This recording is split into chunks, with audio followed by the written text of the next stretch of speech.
INB news కి స్వాగతం. ముందుగా హెడ్లైన్స్.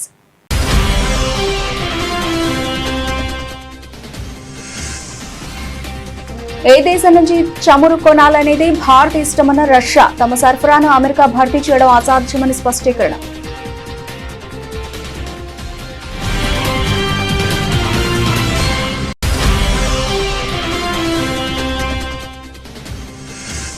కులశేఖరపట్నం లాంచ్ ప్యాడ్ నుండి మొదటి రాకెట్ మార్చి 2027 నాటికి ప్రయోగించబడుతుంది స్పష్టం చేసిన ఇస్రో చైర్మన్ వి నారాయణన్.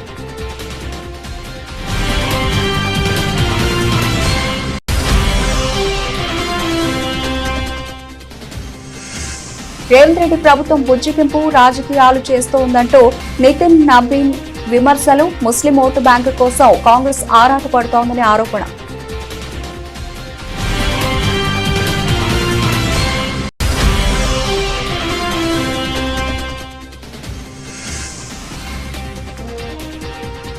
తెలంగాణ మున్సిపల్ ఎన్నికల్లో కాంగ్రెస్ పార్టీకి ఎదురు లేదు ధీమా వ్యక్తం చేసిన ముఖ్యమంత్రి రేవంత్ రెడ్డి.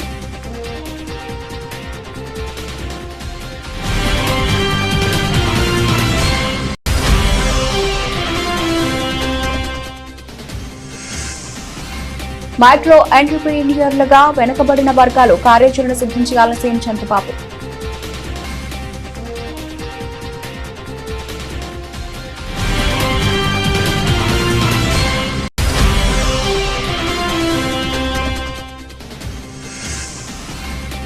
దేశ సినీ పరిశ్రమకు హైదరాబాద్ ను కేంద్రంగా మారుస్తాం స్పష్టం చేసిన డిప్యూటీ సీఎం భట్టి.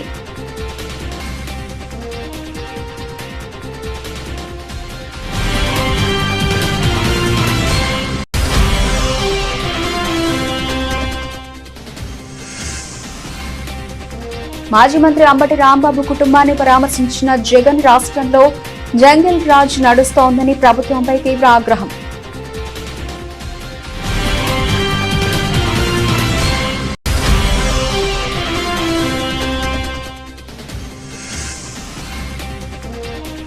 రేవంత్ రెడ్డిపై మాజీ మంత్రి కేటీఆర్ సంచలన ఆరోపణలు. కేఎల్ఎస్ఆర్ ఇన్ఫ్రా సీఎం బినామీ కంపెనీ అని వెల్లడి.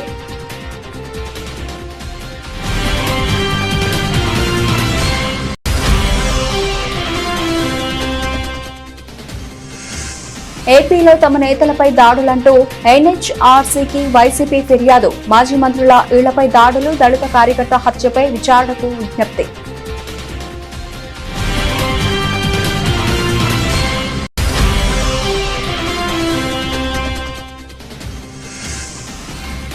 శ్రీ సత్యసాయి జిల్లా ఉపాధి హామీ పనులను పరిశీలించిన వైఎస్ షర్మిల. కూలీలతో మాట్లాడి వారి సమస్యలను తెలుసుకున్న పీసీసీ అధ్యక్షురాలు.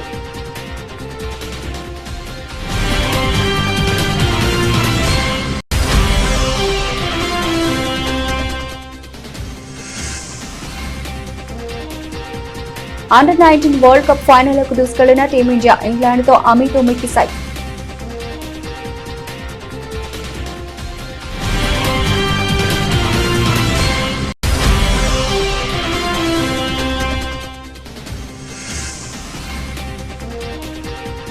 బంగారం వెండి దిగుమతి సుంకం తగ్గింపు అయినా రికార్డు స్థాయికి ధరలు.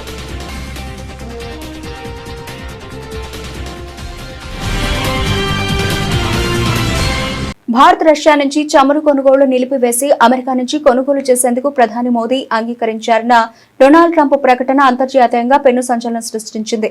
ఈ నేపథ్యంలో రష్యా అత్యంత వ్యూహాత్మకంగా స్పందించింది. భారత్ తన చమురు అవసరాల కోసం ఇతర దేశాల వైపు చూడడం కొత్తేమీ కాదని, అది తమకు వ్యతిరేకంగా తీసుకున్న నిర్ణయం కాదని రష్యా అధికార ప్రతినిధి డిమిట్రీ పెస్కోవ్ పేర్కొన్నారు. అయితే చమురు కొనుగోళ్లు నిలిపివేస్తున్నట్లు న్యూఢిల్లీ నుంచి తమకు ఎటువంటి అధికారిక సమాచారం అందలేదని ఆయన స్పష్టం చేశారు. అయితే రష్యా ఇచ్చే భారీ స్థాయి చమురును అమెరికా భర్తీ చేయడం ఆచరణాత్మకంగా అసాధ్యమని ఇంధన రంగ నిపుణులు విశ్లేషిస్తున్నారు. భారత్ ప్రస్తుతం రష్యా నుంచి రోజుకు 15 నుంచి 20 లక్షల బ్యారెళ్ల చమురును దిగుమతి చేసుకుంటోంది. అమెరికా సరఫరా చేసే తేలికపాటి చమురు భారతీయ రిఫైనరీలకు సరిపోదని, రష్యా ఇచ్చే యూరల్స్ గ్రేడ్ చమురుకు అది ప్రత్యామ్నాయం కాలేదని నిపుణులు గుర్తు చేస్తున్నారు. Претензии президента США на право указывать независимым государствам, с кем им торговать, они не новые. Также хорошо известна позиция Индии, которая неоднократно высказывалась руководством этой страны, руководителями Индии и в контактах с российскими коллегами публично, а именно в вопросах внешнеэкономического сотрудничества Нью-Дели руководствует исключительно национальными интересами, принимая суверенные решения, исходящие из коммерческой целесообразности. У нас нет оснований полагать, что индийские друзья пересмотрели свой подход, по-прежнему убеждены, что закупка Индии российских углеводородов выгодна обеим странам и содействует поддержанию стабильности на международном энергетическом рынке. Мы готовы продолжать тесную кооперацию в этой области с нашими партнерами в Индии. కులశేఖర పట్టణం లాంచ్ ప్యాడ్ నుంచి మొదటి రాకెట్ మార్చి 2027 నాటికి ప్రయోగింపబడుతుందని ఇస్రో చైర్మన్ వి నారాయణన్ తెలిపారు. ఈ సందర్భంగా ఇస్రో చైర్మన్ వి నారాయణన్ మీడియాతో మాట్లాడుతూ తాము చంద్రయాన్ 4 మరియు 5 పై కూడా పనిచేస్తున్నామని వెల్లడించారు. ரொம்ப நல்லா சிறப்பாக நடந்துட்டு இருக்கு. நம்ம வந்து மார்ச் 27க்கு முன்னாடி 2027க்கு முன்னாடி அங்கிருந்து முதல் ராக்கெட் ஏவப்படும். இப்போ நம்ம நிலவுக்கு மனிதன் அனுப்புற ப்ராஜெக்ட் பண்ணிட்டு இருக்கோம் சார். இதே அந்த மனிதர் எங்கேருந்து செலக்ட் பண்ணப்படுவார், என்ன மாதிரியான முன்னேற்பாடுகள் போயிட்டு இருக்கு? இல்லை, அதுக்கு அந்த ப்ராஜெக்ட் இப்போ ஸ்டடி பண்ணிட்டு இருக்கிறோம். அது 2040 பாரத பிரதமர் நரேந்திர மோடிஜி அனுப்பணும்னு சொல்லியிருக்கிறாங்க. அதுக்குள்ள ஸ்டடீஸ் எல்லாம் நடந்துட்டு இருக்கு. ப்ராஜெக்ட் அப்ரூவலுக்கு இனிமே தான் போகணும். இந்தியாவிலிருந்து அடுத்த ஏவ இருக்கக்கூடிய ராக்கெட் பற்றி சொல்ல முடியும்? இல்லை, இந்த வருஷம் நிறைய ராக்கெட்டுகள் நாங்கள் பிளான் பண்ணுறோம். ஜிஎஸ்எல்வி, பிஎஸ்எல்வி, மார்க் 3 நிறைய ராக்கெட் பிளான் பண்ணுறோம். அப்புறம் இந்த ககன்யான் ப்ரோக்ராமுக்குள்ளே ஆள் இல்லாத அனுப்பக்கூடிய ராக்கெட்டும் இந்த வருஷம் பிளான் பண்ணுறோம்.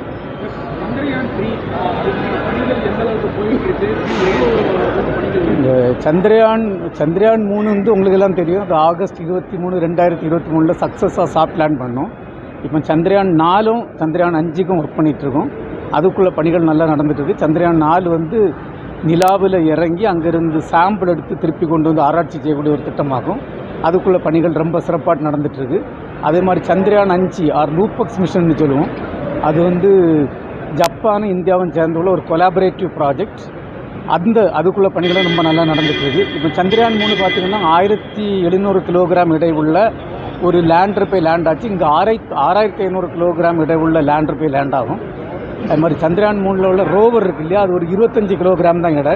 இது 350 கிலோகிராம் எடை உள்ள ரோவர் ஆகும். அதுக்குள்ள பணிகள்லாம் மிகவும் சிறப்பாக நடந்தது. 2028 எல்லாம் அனுப்பப்படும். நன்றி. రాష్ట్రంలో సనాతన ధర్మం మీద జరిగే దాడులను ఎట్టి పరిస్థితుల్లో సహించబోమని బీజేపీ జాతీయ అధ్యక్షుడు నితిన్ నబీన్ హెచ్చరించారు.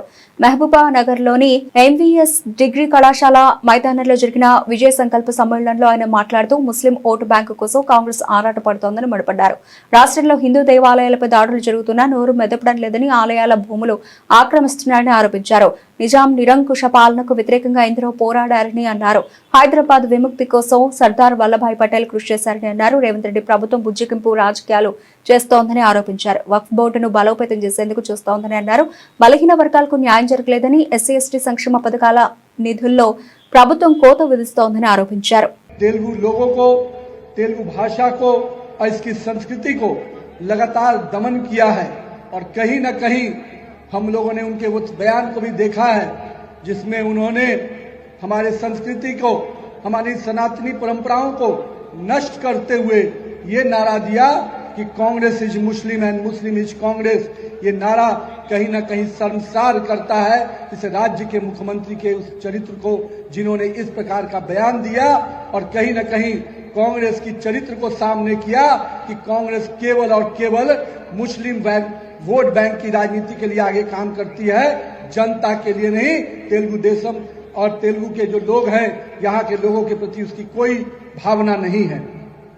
మిత్రులారా, ఈరోజు తెలంగాణలో రాజకీయాలు ఒక మలుపుకు చేరుకున్నాయి.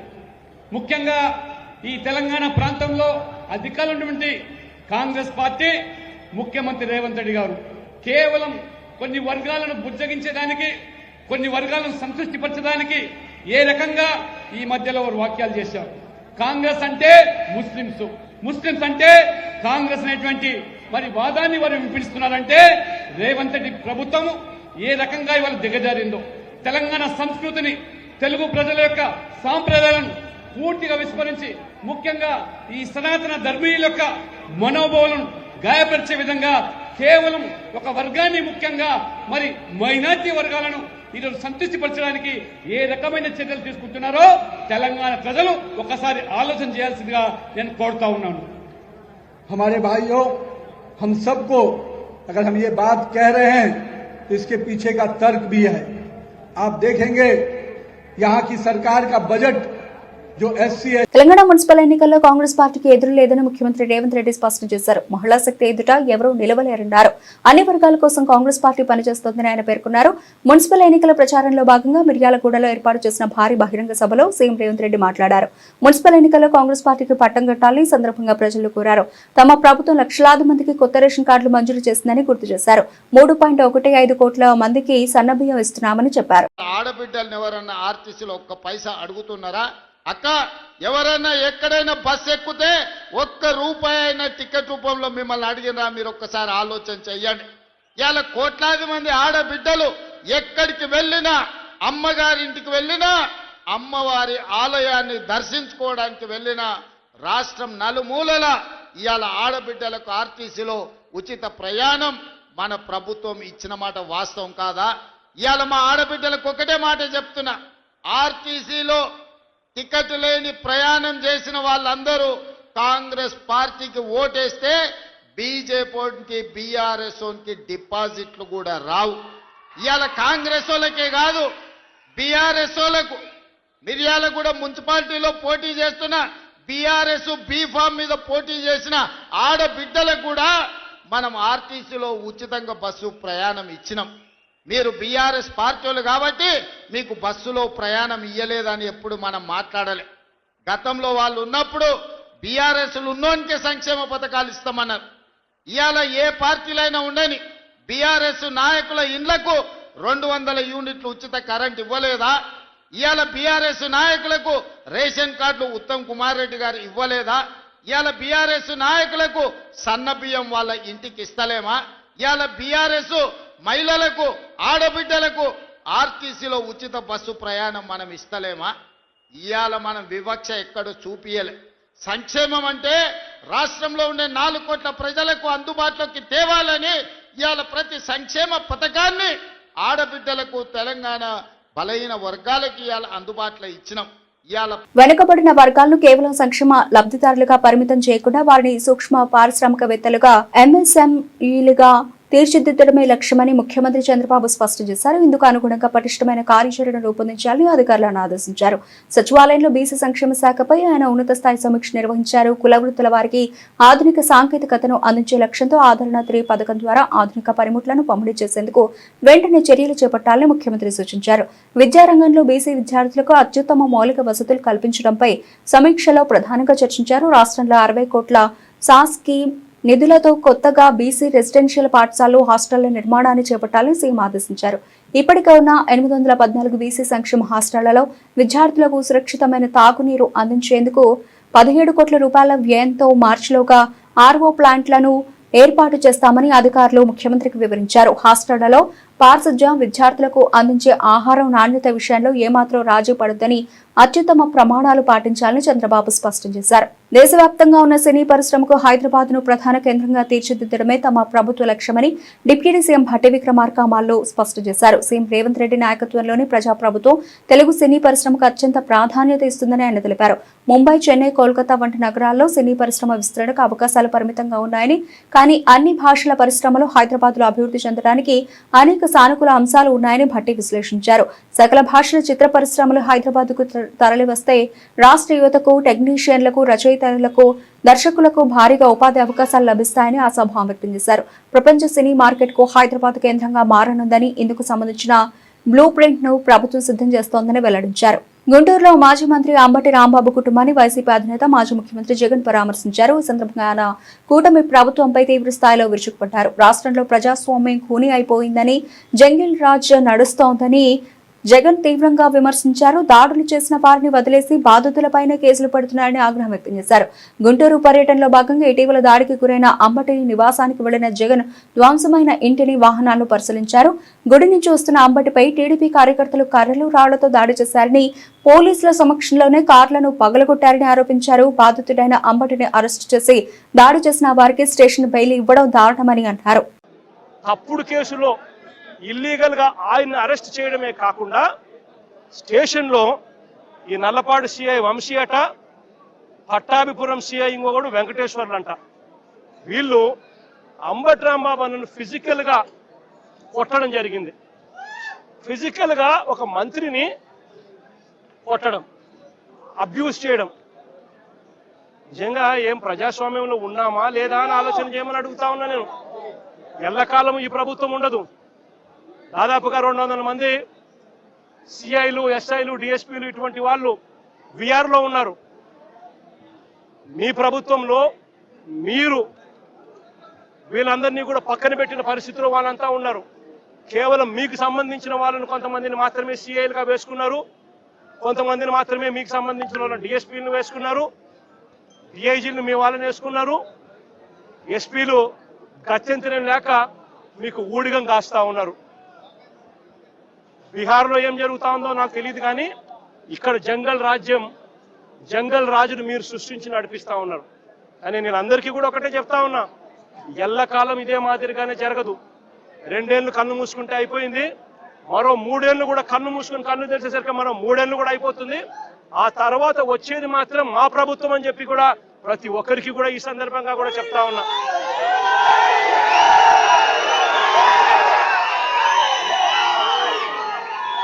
చంద్రబాబు నాయుడు గారికి చెప్తా ఉన్నాను, ఆయన కొడుకు చెప్తా ఉన్నాను, ఆయనకు కొమ్ము కాస్తా ఉన్నా ఆయన పార్టీ ఇతర పార్టీ నాయకులకు చెప్తా ఉన్నాను, ఆయనకు కొమ్ము కాస్తా ఉన్నా ఇలాంటి పోలీసు అధికారులకు కూడా చెప్తా ఉన్నాను. ఎల్లకాలం ఇలా అన్యాయం చేస్తా ఉంటే మాత్రం ఎప్పుడు కూడా దేవుడు చూస్తూ ఊరుకోవడానికి మాత్రం గుర్తుపెట్టుకోండి. ఖచ్చితంగా మీకు మొట్టికాయలు పడతాయి. రేపు పొద్దున మా ప్రభుత్వం వచ్చిన తర్వాత వీటి అన్నిటి మీద కూడా ఎంక్వైరీలు వేస్తాము, వడ్డీతో సహా చెల్లిస్తారు అని కూడా ఈ సందర్భంగా అందరికీ కూడా చెప్తా ఉన్నాం.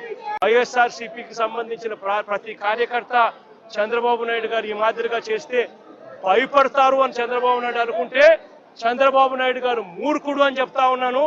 బంతి ఎంత బలంగా నేలకేసి కొడితే బంతి అంత బలంగా 4 వేగంతో పైకి లేస్తుంది అన్నట్టుగా వైఎస్ఆర్ కాంగ్రెస్ పార్టీ కార్యకర్తలు 4 వేగంతో ఇంకా రెచ్చిపోయి చంద్రబాబు నాయుడు గారి ప్రభుత్వాన్ని కూపటి వేలతో సహా బలంగా కూడా జరుగుతుందని కూడా ఈ సందర్భంగా గట్టిగా చెప్తా ఉన్నాను.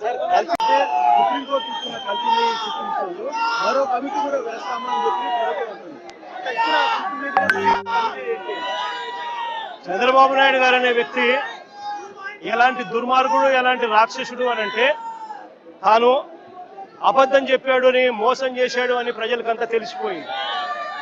సిబిఐ స్వయంగా ఛార్జ్ షీట్ లో వాళ్ళు సిబిఐ వేసిన ఛార్జ్ షీటే అది చెప్తుంది. ఎటువంటి ఛార్జ్ షీట్ లో వీళ్ళు ఎవరి పేర్లు పెట్టకపోవడము, ఎవరిని అరెస్ట్ చేయకపోవడము, అదే మాదిరిగానే ఎన్డీడీబీ రిపోర్ట్లు, ఎన్డీఆర్ఐ రిపోర్ట్లు కూడా చంద్రబాబు నాయుడు గారు అనే వ్యక్తి చెప్పింది తప్పుడు ప్రచారము, తప్పులు అని చెప్పి కూడా ఏకంగా రిపోర్ట్లు కూడా వాళ్ళు ఇచ్చి, ఆ రిపోర్ట్లు కూడా ఏకంగా సిబిఐ ఛార్జ్ షీట్ లో కూడా పెట్టిన నేపథ్యంలో చంద్రబాబు నాయుడు గారు చేసిన తప్పులు రాష్ట్ర ప్రజలందరికీ కూడా తెలిసిపోయిన నేపథ్యంలో చంద్రబాబు నాయుడు గారు గోబెల్స్ ప్రచారంలో భాగంగా అబద్ధాలకు పదును పెడుతూ ఏకంగా ఇప్పుడు ఆయన ఇంకొక కమిటీ వేస్తారట. రాష్ట్ర ప్రభుత్వం ఇంకొక కమిటీ వేసి సిబిఐ చెప్పింది తప్పు, ఎన్డీడీబీ రిపోర్ట్ ఇచ్చింది తప్పు, ఎన్డీఆర్ఐ ఇచ్చింది తప్పు, కానీ చంద్రబాబు నాయుడు వేసే ఆయన కమిటీ రిపోర్ట్ మాత్రం అదే మాదిరిగా చెప్పాలి అని చెప్తూ ఆయనకు కావలసిన విధంగా ఇంకొక రిపోర్ట్ వేసుకొని రాష్ట్ర ప్రజల మీద దాన్ని కూడా రుద్దే ప్రయత్నం కూడా చేస్తా ఉన్నాడనంటే, ఇంతకన్నా దిగజారిపోయిన రాజకీయ నాయకుడు ప్రపంచ చరిత్రలో ఎత్తినా కూడా ఎక్కడా కూడా కనిపించడు అని సందర్భంగా చెప్తాను. తెలంగాణ కాంగ్రెస్ ప్రభుత్వం సీఎం రేవంత్ రెడ్డిపై బీఆర్ఎస్ వర్కింగ్ ప్రెసిడెంట్ కేటీఆర్ తీవ్ర ఆరోపణలు చేశారు. ఈ సందర్భంగా ఆయన మీడియాతో మాట్లాడుతూ కాంగ్రెస్ స్కామ్లను ఒక్కొక్కటిగా బయటపడుతున్నామని, మూసీ నది పేరిట లక్షల కోట్ల దోపిడీని బీఆర్ఎస్ అడ్డుకుందని అన్నారు. లగచర్లలో అల్లుడి కంపెనీ కోసం గిరిజనుల భూములు లాక్కోవాలని చూస్తే బీఆర్ఎస్ అడ్డుకుందని, హేళ్లు పాలసీలో లక్షల కోట్ల కుంభకోణాన్ని బీఆర్ఎస్ బయటపెట్టిందని చెప్పారు.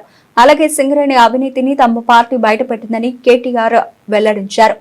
మరి గత వారం 10 రోజులుగా ముఖ్యంగా జనవరి 22-23 తర్వాత వరుసగా ఏకబిగిన మొదలు హరీష్ రావు గారిని, తర్వాత నన్ను, ఆ తర్వాత రాజ్యసభ మాజీ సభ్యులు సంతోష్ గారిని, తర్వాత మా అధినాయకుడు కేసీఆర్ గారిని వరుసగా విచారణకు పిలిపిస్తే మాకు అప్పుడేదో అనుమానం వచ్చింది.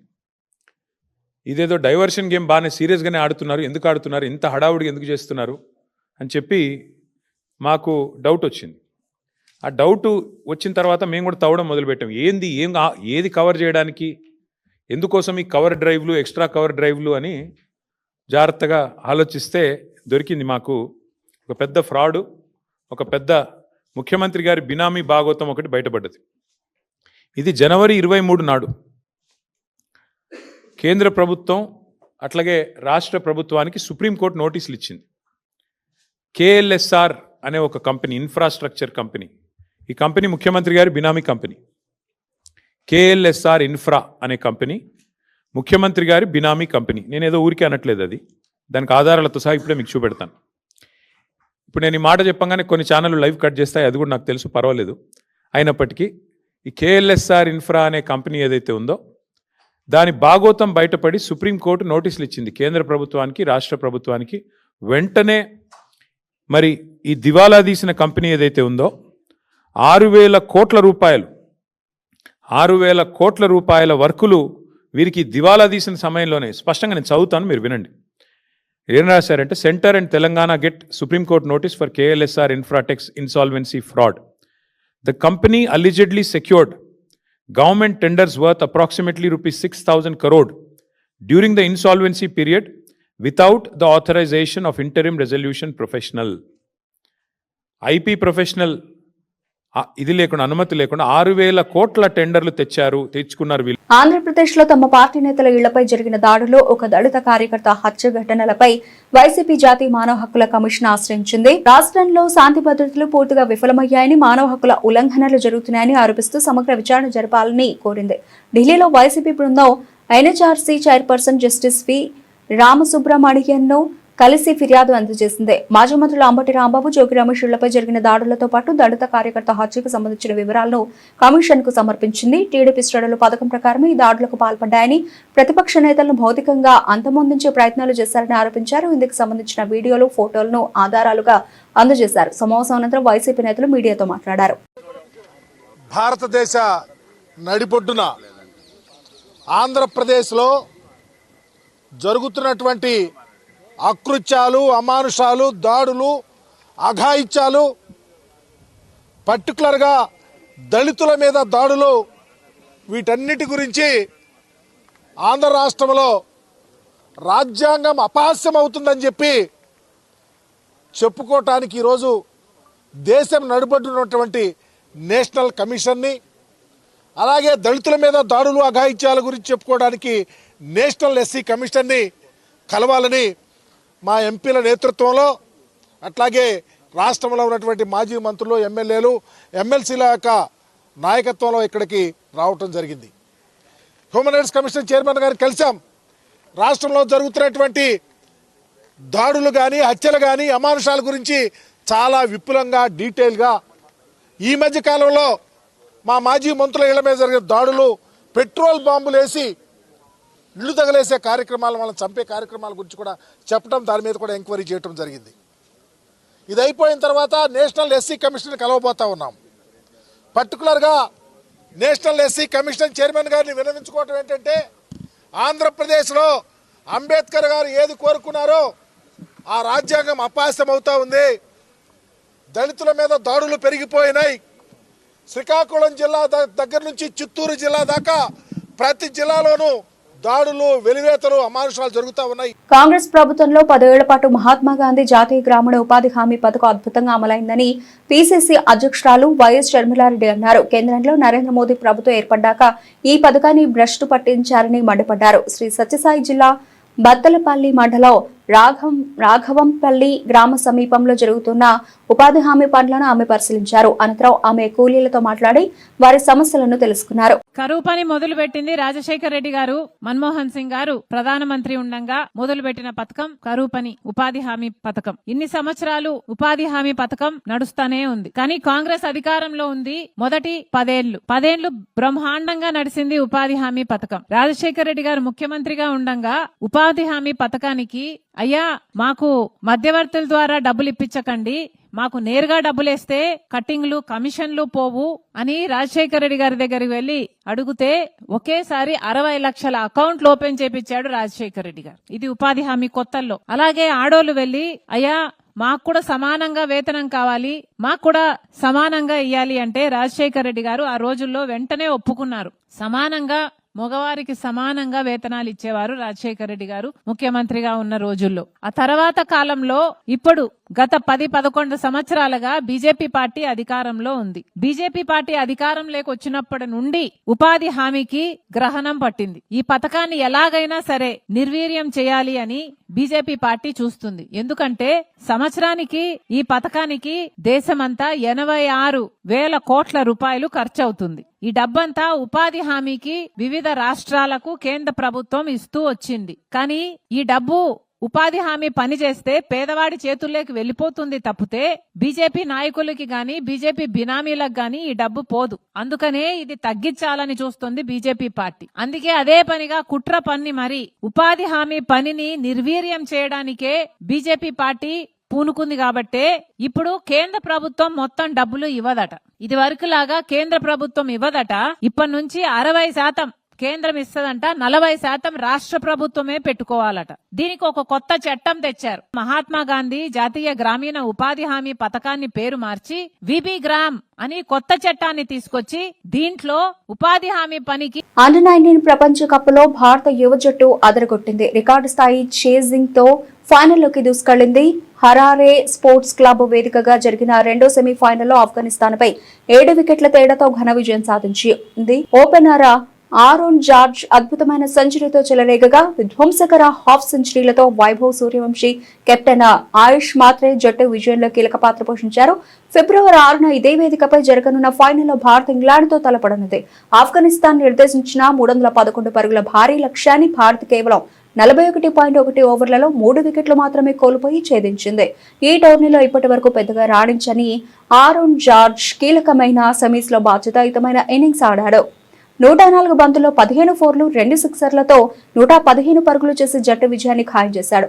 మరో ఓపెనర్ వైభవ్ సూర్యవంశీ మెరుపు ఇన్నింగ్స్ తో శుభారంభం అందించాడు. అనంతరం కెప్టెన్ ఆయుష్ మాత్రే కూడా వేగంగా ఆడి స్కోర్ బోర్డ్ ను పరుగులు పెట్టించాడు. అంతకుముందు టాస్ గెలిచి బ్యాటింగ్ ఎంచుకున్న ఆఫ్ఘనిస్తాన్ 50 ఓవర్లలో 4 వికెట్ల నష్టానికి 310 పరుగుల భారీ స్కోరు సాధించింది.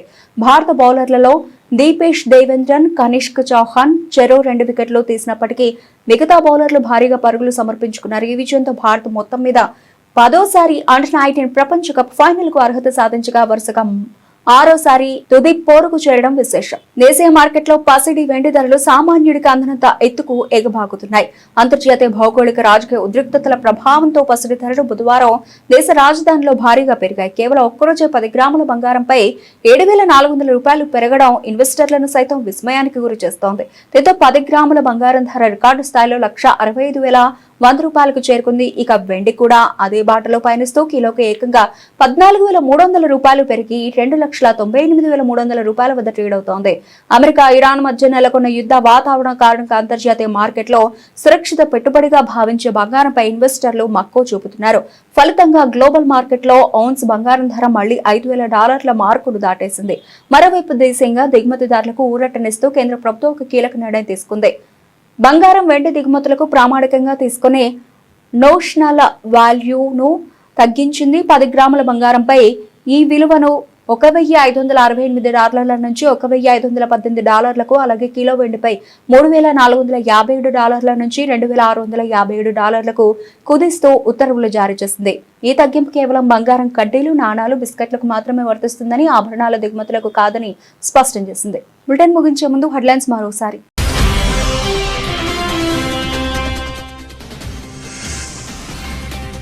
ఏ దేశం నుంచి చమురు కొనాలనేది భారత్ ఇష్టమన్న రష్యా. తమ సరఫరాను అమెరికా భర్తీ చేయడం అసాధ్యమని స్పష్టీకరణ.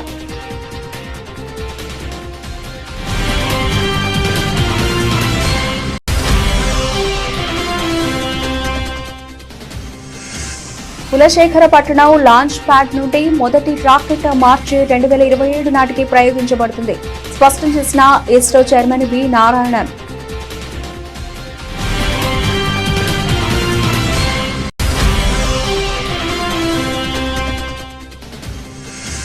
రేవంత్ రెడ్డి ప్రభుత్వం బుజ్జిగింపు రాజకీయాలు చేస్తోందంటూ నితిన్ నబీన్ విమర్శలు. ముస్లిం ఓటు బ్యాంకు కోసం కాంగ్రెస్ ఆరాటపడుతోందని ఆరోపణ.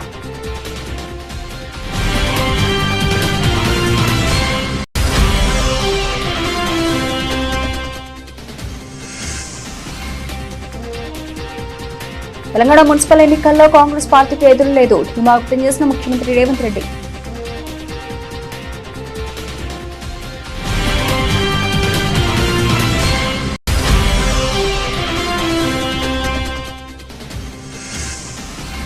మైక్రో ఎంటర్ప్రీనియర్లుగా వెనుకబడిన వర్గాలు కార్యాచరణ సిద్ధం చేయాలని సీఎం చంద్రబాబు.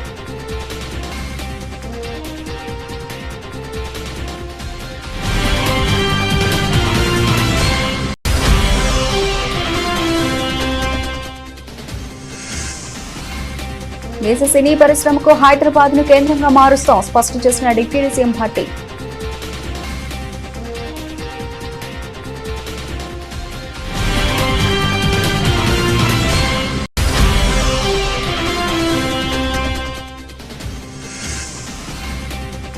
మాజీ మంత్రి అంబటి రాంబాబు కుటుంబాన్ని పరామర్శించిన జగన్ రాష్ట్రంలో జంగిల్ రాజ్ నడుస్తోందని ప్రభుత్వంపై తీవ్ర ఆగ్రహం.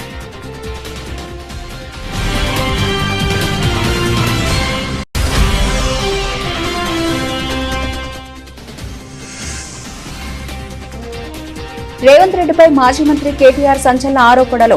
కేఎల్ఎస్ఆర్ ఇన్ఫ్రా సీఎం బినామీ కంపెనీ అని వెల్లడి.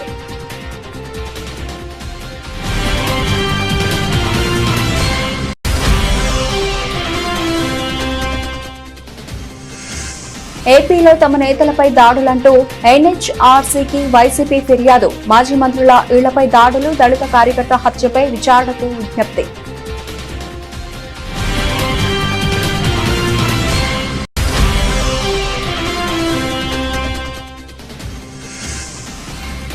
శ్రీ సత్యసాయి జిల్లా ఉపాధి హామీ పనులను పరిశీలించిన వైఎస్ షర్మిల. కూలీలతో మాట్లాడి వారి సమస్యలను తెలుసుకున్న పీసీసీ అధ్యక్షురాలు.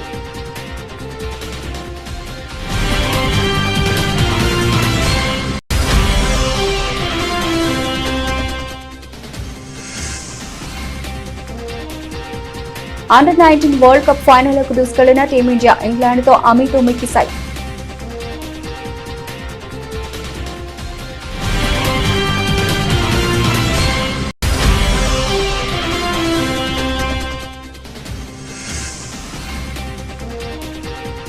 బంగారం వెండి దిగుమతి సుంకం తగ్గింపు అయినా రికార్డు స్థాయికి ధరలు.